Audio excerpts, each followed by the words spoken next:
अस्सलाम वालेकुम dear students. आज हम गैसेस एक्सचेंज इन ह्यूमंस पढ़ेंगे। क्या पढ़ेंगे? Gases exchange in humans.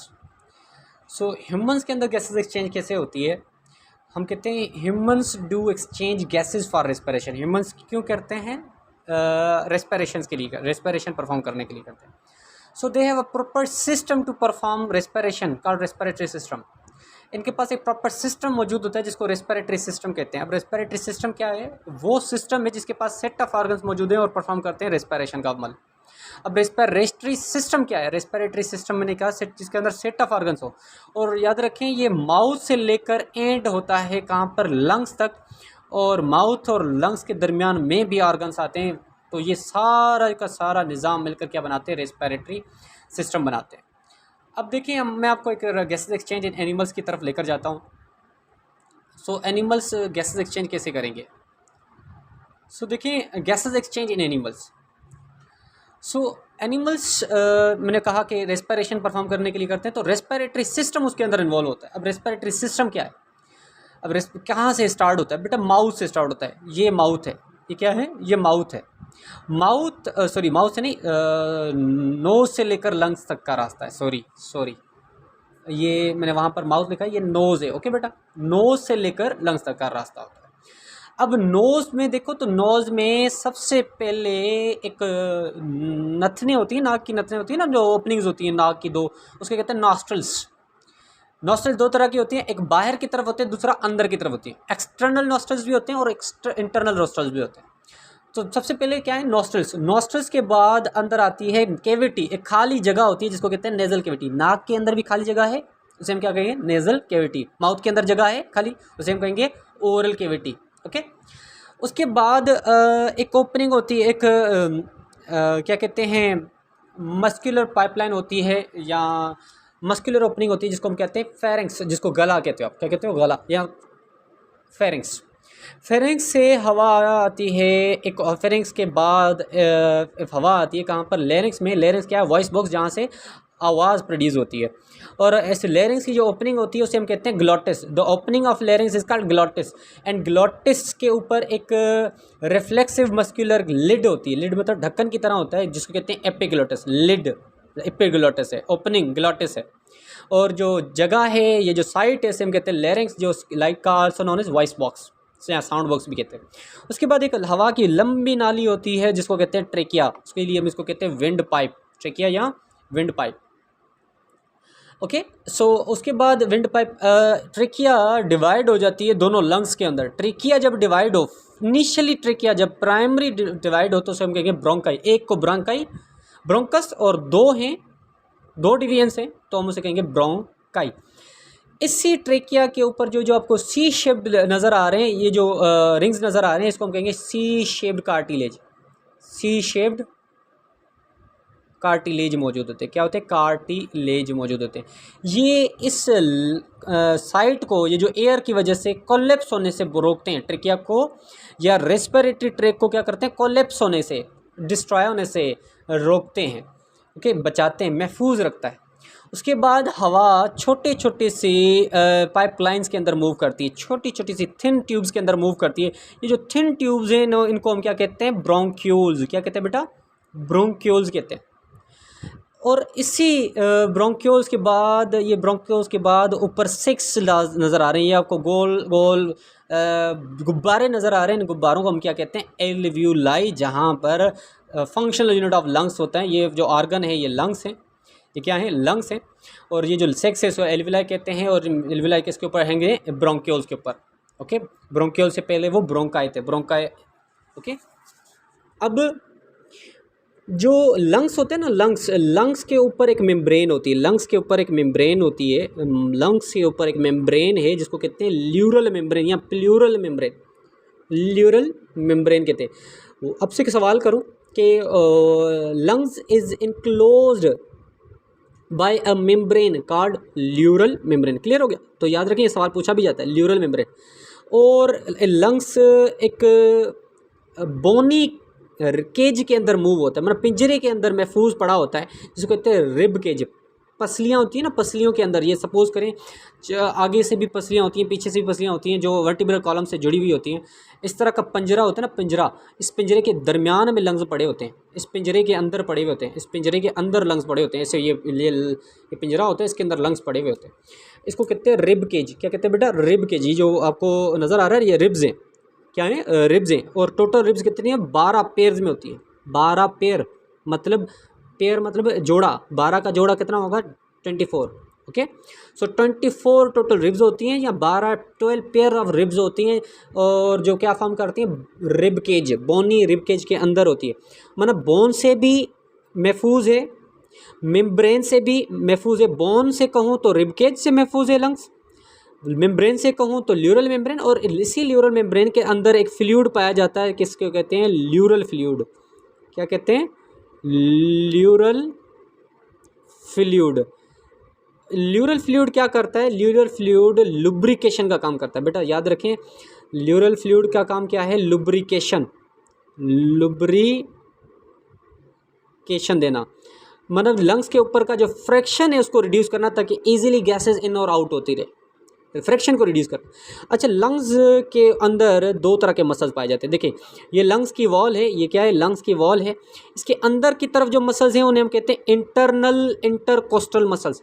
जो बाहर की तरफ है उसे कहते हैं एक्सटर्नल इंटरकोस्टल मसल्स। बेटा याद रखें, अंदर की तरफ इंटरनल इंटरकोस्टल मसल्स, बाहर की तरफ एक्सटर्नल इंटरकोस्टल मसल्स। दो तरह के मसल्स, ये देखें, अंदर की तरफ, बाहर की तरफ, दोनों तरफ मसल्स हैं। और रिब केज है।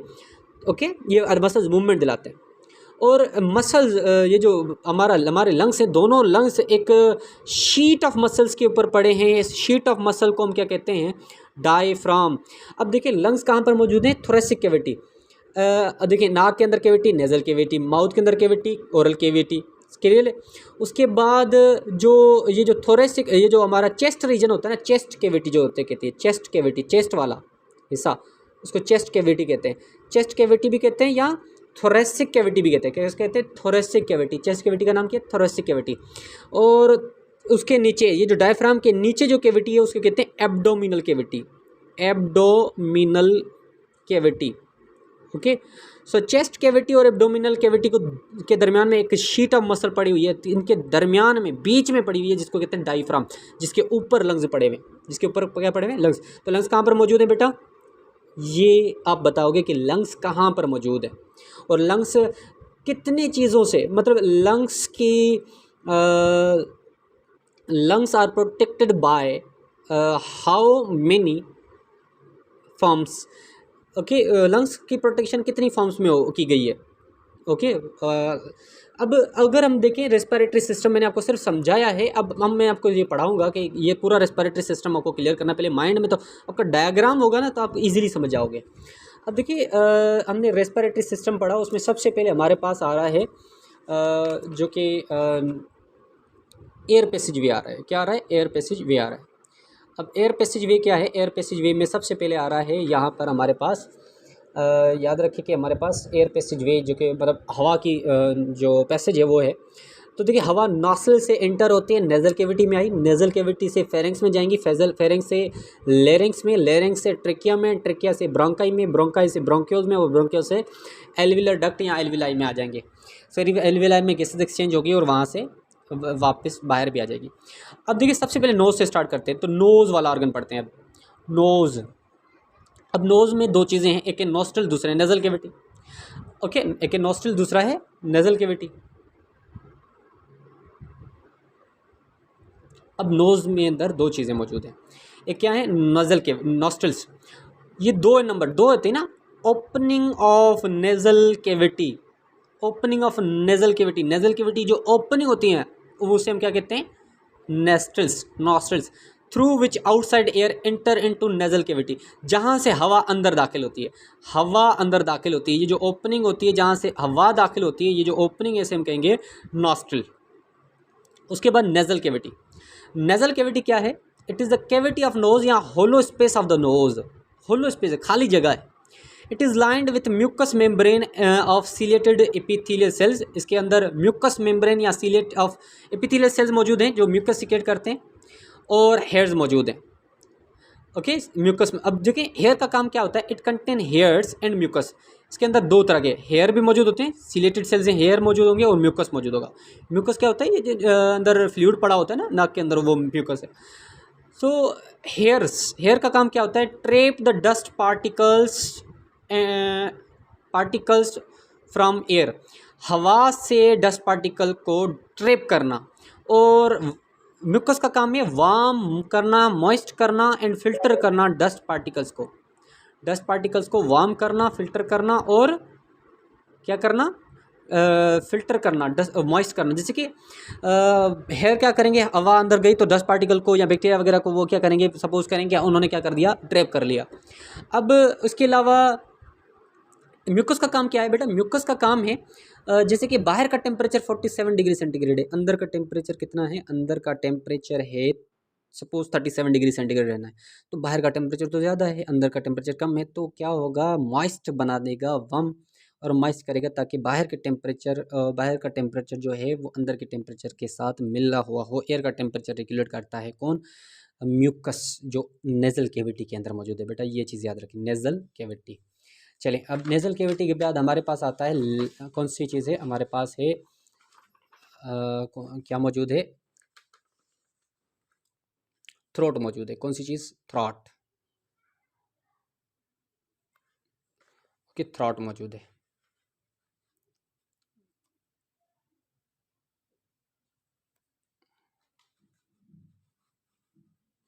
Okay, so throat.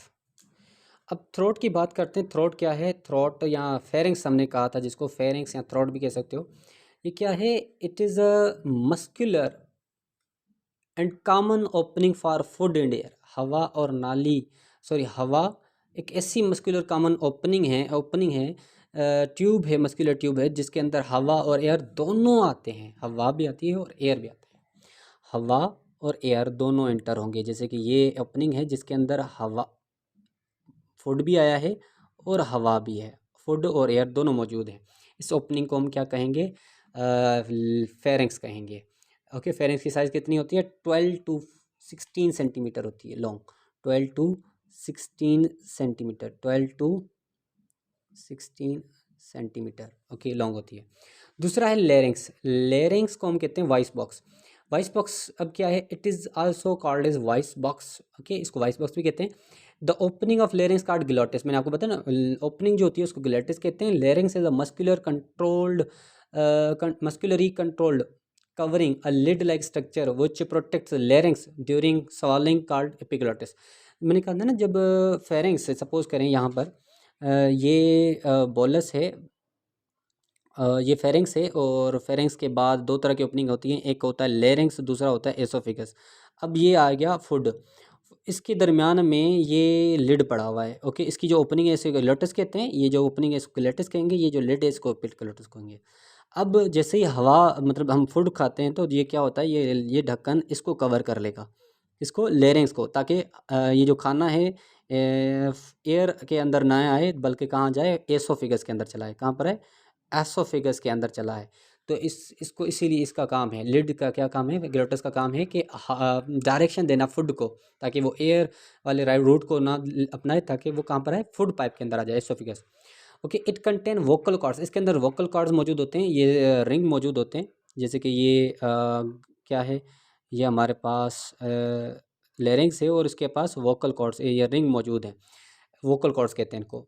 Which consist of 2 stretch fibre bands, ये वोकल कॉर्ड्स हैं, इसके बाद दो, मैंने कहा था ना, 2 स्ट्रेच ये रिंग मौजूद हैं ऐसे।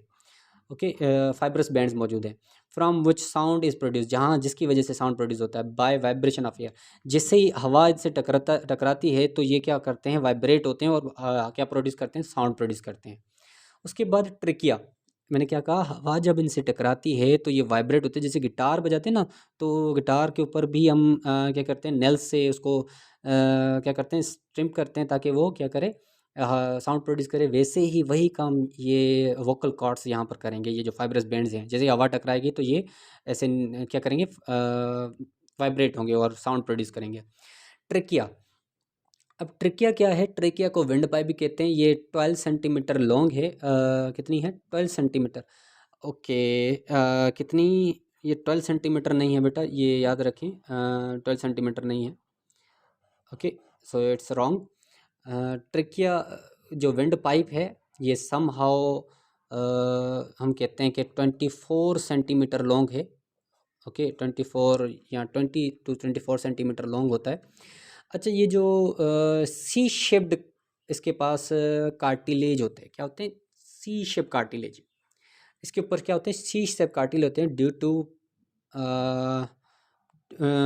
To prevention from collapsing without air. जब हवा उनके अंदर नहीं होती तो वो कोलेप्स ना हो। जब हवा बिल्कुल ना हो कि ट्रेकिया के अंदर हर वक्त हवा होगी तभी वो क्या होगा, मेंटेन होगा। जब हवा नहीं होगी तो वो कोलेप्स हो जाएगा, मतलब सिकुड़ जाएगा। तो इस वजह से ये जो मसल्स होते हैं वो उसको कोलेप्स होने से बचाते हैं, ऐसे रोकते हैं। सो ट्रिकिया क्या है? Trachea is opens into smaller ducts. Trachea जब ओपन होता है स्मॉलर डक्ट्स के अंदर तो हम उसे कहते हैं ब्रोंकाई, एक को कहते हैं ब्रोंकस। ये दो होते हैं, ब्रोंकाई या ब्रोंकस दो होते हैं। इट हैज़ प्लेट कार्टिलेज, इसके ऊपर प्लेट कार्टिलेज होते हैं। The ducts which opens into lungs called bronchi. वो डक्ट्स जो कहाँ पर ओपन होते हैं, ये देखें वो डक्ट्स, ये जो है ना ये ट्रेकिया है। ट्रेकिया के बाद जो डक्ट्स लंग्स में ओपन होते हैं उसे हम क्या कहते हैं? ब्रोंकाई। ओके अब ब्रोंक्यूल्स क्या हैं? ब्रोंकाई जब डिवाइड होते हैं, मैंने कहा था वो ब्रोंक्यूल्स होते हैं। अब ब्रोंक्यूल्स क्या हैं? Each bronchus is further divided into into a network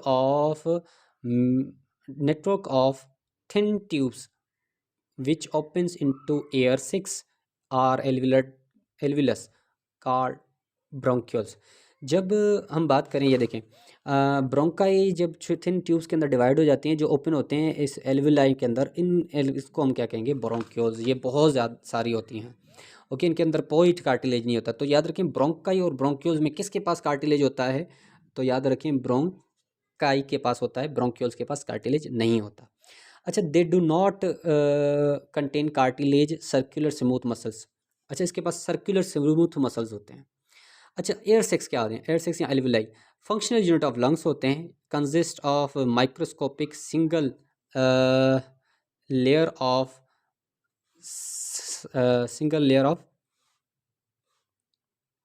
epithelial tissues called single layer of cells या epithelial tissues called alveoli। इसके बाद epithelial tissues होते हैं, ये माइक्रोस्कोपिक एयर सेक्स होते हैं।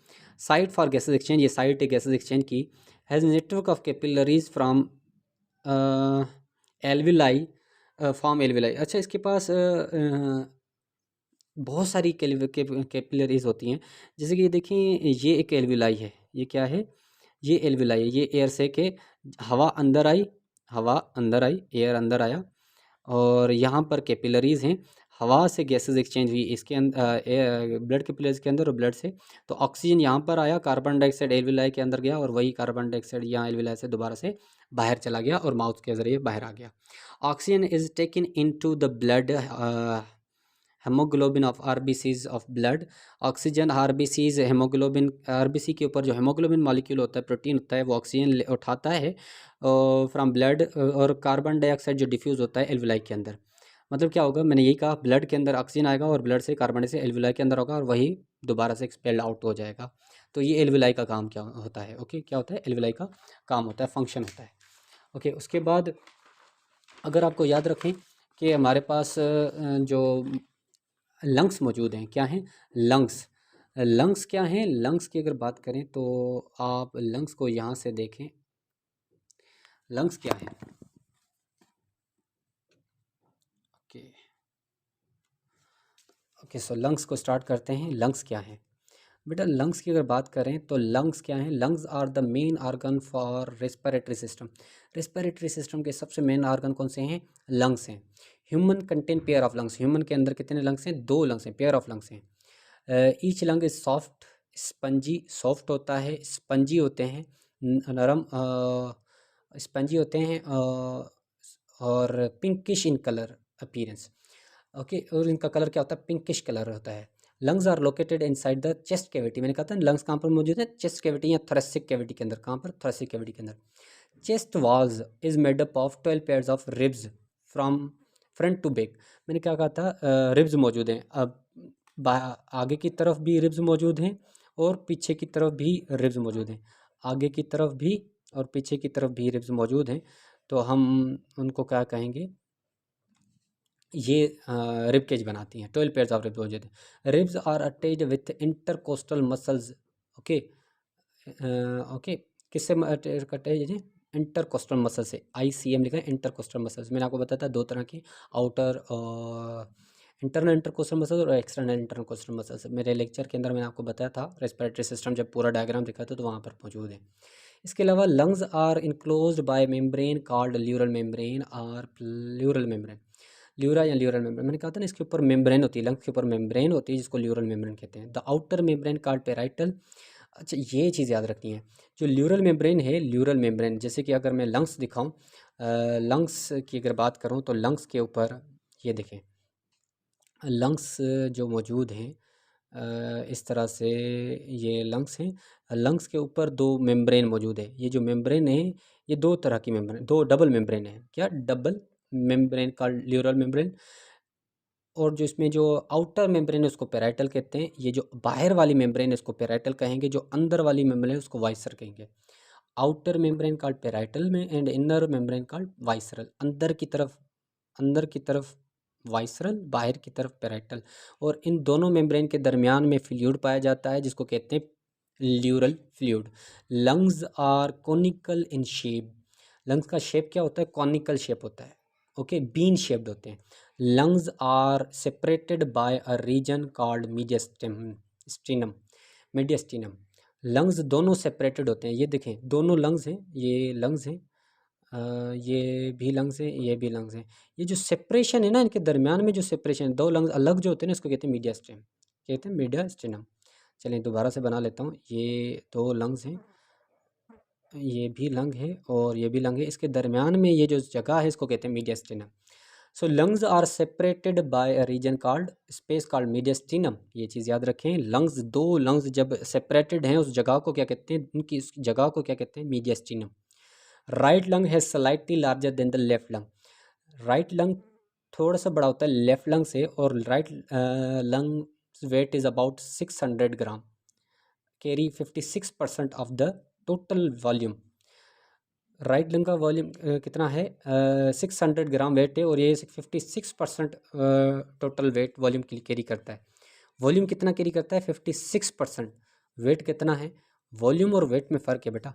ओके, वॉल्यूम कैरी करता है, एयर कैरी करता है 56%। ओके, और left lung is about 550 gram and carry कितना? 44 होगा बेटा, 44% of total volume of the lung. Okay, तो 56 कौन कैरी करते हैं? राइट लंग, और जो बाकी जो एयर है 44% एयर जो है, मतलब 100% एयर अंदर आ रही है, 56% कहाँ पर जाएगी? राइट में, और 44% जाएगी लेफ्ट में। राइट का जो वेट होता है, राइट का जो वेट है वो है 600 ग्राम, लेफ्ट का जो वेट है वह 550 ग्राम है। अच्छा, इसको थोड़ा कुछ किताबें लिखती हैं ये राइट जो है वो 550 ग्राम होता है और ये 500 ग्राम होता है। ओके, तो हमारे सिंध बोर्ड के हिसाब से ये 500 और 50 और 500 ग्राम है। अच्छा, right lung has 3 lobes. Right lung के अंदर 3 लोब्स हैं। अच्छा, ये भी देख लें, ये देखिए राइट लंग के अंदर 3 लोब्स हैं। ये देखिए, एक लोब यहाँ पर नज़र आ रहा है, दूसरा ये दरमियान में नज़र आ रहा है, और तीसरा ये लोब नज़र आ रहा है। तो 3 लोब्स हैं, एक ये वाला यहाँ से लेकर, दूसरा ये इन दोनों के दरमियान में ब्लू लाइन्स के दरमियान है, और तीसरा ये। तो एक है जो नीचे की तरफ है इन्फीरियर, मीडियल या मीडियम या मिडल और सुपीरियर, और लेफ़्ट जो है वो बाई लोब्ड है। सिर्फ 2 लोब है, एक और दो लोब है, सुपीरियर और इन्फीरियर लोब है। क्यों? क्योंकि जो मीडियल लोब है वहाँ पर हार्ट मौजूद है। ये जो बीच वाला लोब है इसमें हार्ट मौजूद होगा। यहाँ पर इस जगह पे क्या डिपॉजिटेड है? हार्ट मौजूद है। तो याद रखें, राइट लंग ट्राई लोब्ड होता है, 3 लोब्स होते हैं, सुपीरियर, मिडल और इन्फीरियर। लेफ्ट लोब के अंदर बाई लोब्ड होता है, 2 लोब्स होते हैं, सुपीरियर और inferior. Left lung share the space of middle lobe with the heart. मैंने कहा था ना, लेफ्ट लंग जो होता है वो मिडिल जो लोब शेयर करता है हार्ट के साथ। Lower part of the thoracic cavity lies a sheet of muscle called diaphragm. अच्छा, जो ये जो मौजूद है, ये शीट ऑफ मसल जो मौजूद है इसे हम क्या कहते हैं? डायफ्राम कहते हैं। Both the lungs have 600 million alveoli. अच्छा, बोथ द लंग्स मतलब कह रहा है दोनों लंग्स के अंदर, ये जो दोनों लंग्स हैं, ये दोनों लंग्स के अंदर 1 2 3 तीनों लंग्स, मतलब सॉरी, दोनों लंग्स हैं, इन दोनों लंग्स के अंदर कितने एल्विलाई हैं? 600 मिलियन। कितने? 600 मिलियन एल्विलाई हैं। तो एक लंग में कितने हुए, आंसर आप दोगे। ओके, सो दोनों लंग में कितने हैं, 600 मिलियन, तो एक लंग में कितने होंगे। ओके, सो अब बात करते हैं ब्रीथिंग रेट। हमने पढ़ा था इंस्पायरेशन और एक्सपायरेशन में क्या फ़र्क होता है। देखिए, इंस्पायरेशन और एक्सपायरेशन में क्या फ़र्क होता है बेटा, इस चीज़ को देखें, इस टॉपिक को, इंस्पायरेशन इसको छोड़ दें। ओके, इंस्पायरेशन और एक्सपायरेशन में क्या फ़र्क है। देखिए, आपने इंस्पायरेशन और एक्सपायरेशन पढ़ा। इंस्पायरेशन का मतलब है इनहेलेशन, एक्सपायरेशन को एक्सहेलेशन भी कहते हैं। इसमें outside air moves inside into the lungs, outside air बाहर की हवा अंदर लंग्स तक आती है, और इसमें इनसाइड एयर मूव करती है आउटसाइड, और इसमें हवा बाहर की तरफ मूव करती है। इसके अंदर जो इंस्पायरेशन होती है ना, जो इंटरनल कोस्टल मसल्स होते हैं, इंटरकोस्टल मसल्स होते हैं, वो एक्सटर्नल इंटरकोस्टल मसल, जो बाहर की तरफ मसल्स होते हैं वो रिलैक्स कॉन्ट्रैक्ट होते हैं, और जो अंदर की तरफ इंटरकोस्टल मसल्स होते हैं वो रिलैक्स होते हैं। अब देखिए, मैं आपको दोबारा बता देता हूँ। ये एक लंग है, ये क्या है, एक लंग मौजूद है। इसके ऊपर यहाँ पर मसल्स हैं, यहाँ पर भी मसल्स हैं। इनको आपने कहा था internal intercostal muscles, internal intercostal muscles. Okay, इनको हमने कहा था external intercostal muscles, external intercostal muscles. और यहाँ पर डायफ्राम मौजूद होगा, ये दूसरा लंग सपोज कर दें। ओके, ये डायफ्राम मौजूद है। ओके, ये रिब केज है। जब क्या होगा, सॉरी ये, ओके, सो क्या हो रहा है कि जो एक्सटर्नल मसल्स हैं, जब ये इंस्पायरेशन होगी तो ये ऊपर की तरफ जाएंगे। जो लंग्स ऊपर, आप जब सांस उठाते हो तो क्या होता है, लंग्स थोड़े ऊपर की तरफ आते हैं, ऊपर की तरफ आते हैं। तो केस क्यों आते हैं, क्योंकि जो एक्सटर्नल इंटरकोस्टल मसल्स हैं वो लंग्स को क्या करते हैं, ऊपर की डायरेक्शन, ऊपर की तरफ लेकर आते हैं। जो इंटरनल हैं वो नीचे की तरफ लेकर आते हैं। तो कॉन्ट्रैक्ट वो होंगे तो नीचे आएंगे, एक्सटर्नल कॉन्ट्रैक्ट होंगे तो ऊपर जाएगा लंग्स। तो एक्सटर्नल कॉन्ट्रैक्ट होंगे और इंटरनल रिलैक्स है अभी। तो और जो इनहेलेशन होगी या एक्सपायरेशन होगी तो उस वक्त लंग्स नीचे आते हैं। तो कौन से जो ये मसल्स हैं वो रिलैक्स होंगे, जो एक्सटर्नल मसल्स हैं वो रिलैक्स होंगे, जो इंटरनल मसल्स हैं वो कॉन्ट्रैक्ट होंगे। एक्सटर्नल रिलैक्स होंगे, इंटरनल कॉन्ट्रैक्ट होंगे। ओके, तो क्या होगा, लंग्स नीचे की तरफ आएंगे, इसमें लंग्स ऊपर की तरफ जा रहे हैं। ओके, जब कॉन्ट्रैक्ट हो रहे हैं। तो डायफ्राम क्या होगा, जब लंग्स ऊपर जाएंगे तो डायफ्राम क्या हो जाएगा, जब लंग्स ऊपर जाएंगे तो डायफ्राम मोर डोम लाइक, इससे कॉन्ट्रैक्ट हो जाएगा। जब नीचे आएंगे तो डायफ्राम भी ऊपर से नीचे आएगा, तो डायफ्राम क्या हो जाएगा, लेस डोम लाइक हो जाएगा। तो यहाँ पर भी ये लिखा है, ये जो डोम लाइक, इस स्ट्रक्चर को कहते हैं डोम शेप्ड कहते हैं। डायफ्राम मसल्स आर कॉन्ट्रैक्ट, जब एक्सटर्नल मसल्स कॉन्ट्रैक्ट होंगे तो याद रखें डायफ्राम भी कॉन्ट्रैक्ट होगा। जब इंटरनल मसल्स कॉन्ट्रैक्ट होंगे, इंटरनल मसल्स कॉन्ट्रैक्ट होंगे और एक्सटर्नल रिलैक्स होंगे, तो डायफ्राम रिलैक्स होगा। क्या होगा, रिलैक्स होगा।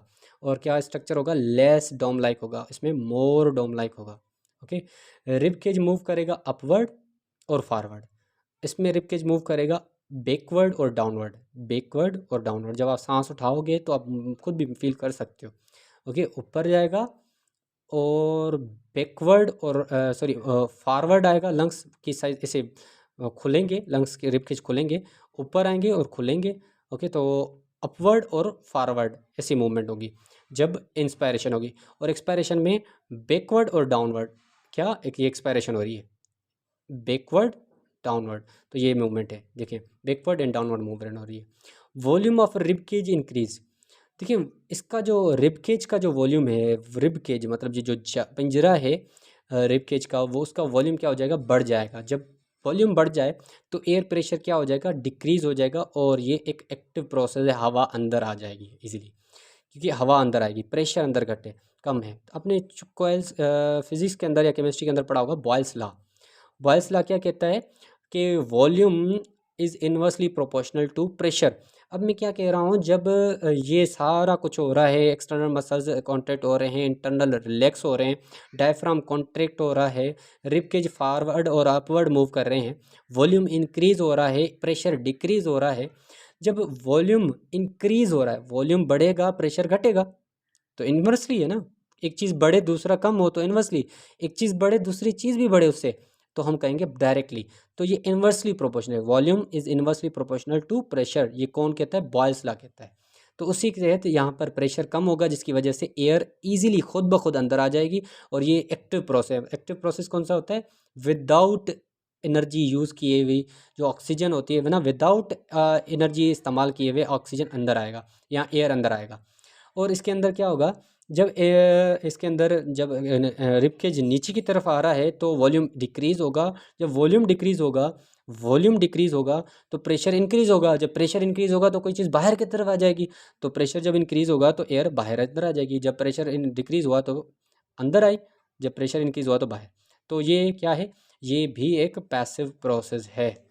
ये पैसिव नहीं, सॉरी, एक्सपायरेशन जो है हाँ पैसिव प्रोसेस है, सॉरी पैसिव प्रोसेस है। और ये क्या है? एक्टिव प्रोसेस है। इंस्पायरेशन एक्टिव प्रोसेस, एक्टिव मतलब ये एनर्जी यूज़ करेगा। माने आप जब सांस उठाते हो तो आपकी एनर्जी खर्च होती है, लेकिन जब आप सांस छोड़ते हो तो कोई एनर्जी खर्च नहीं करती, बॉडी कोई भी एनर्जी खर्च नहीं करती। ओके, तो इंस्पायरेशन क्या है? एक्टिव प्रोसेस है। क्या है? एक्टिव प्रोसेस है। और पैसिव प्रोसेस कौन सा है? एक्सपायरेशन। बेटा ये चीज़ याद रखनी है। ओके, इंस्पायरेशन एक्टिव प्रोसेस है, क्योंकि जब भी हम इनहेलेशन करते हैं तो बॉडी एनर्जी यूटिलाइज करती है, और जब एक्सहेलेशन करते हैं तो बॉडी पैसिवली एयर को बाहर निकालती है। अब देखिए सारी चीज़ें, अब हमने इंस्पायरेशन और एक्सपायरेशन भी डिस्कस कर लिया, तो अपने ब्रीथिंग वगैरह, ब्रीथिंग रेट तो पहले ही डिस्कस कर लिया था। अब हमने लंग्स डिस्कस किया, तो इसीलिए हमने ये मैकेनिज्म पढ़ा कि इंस्पायरेशन और एक्सपायरेशन में क्या होता है। सो इंशाल्लाह बाकी हमारे पास एक ही लेक्चर रहता है, जो है कौन सा है हमारे पास? Disorders of respiratory system. इंशाल्लाह वो नेक्स्ट लेक्चर में पढ़ेंगे। अल्लाह हाफिज़।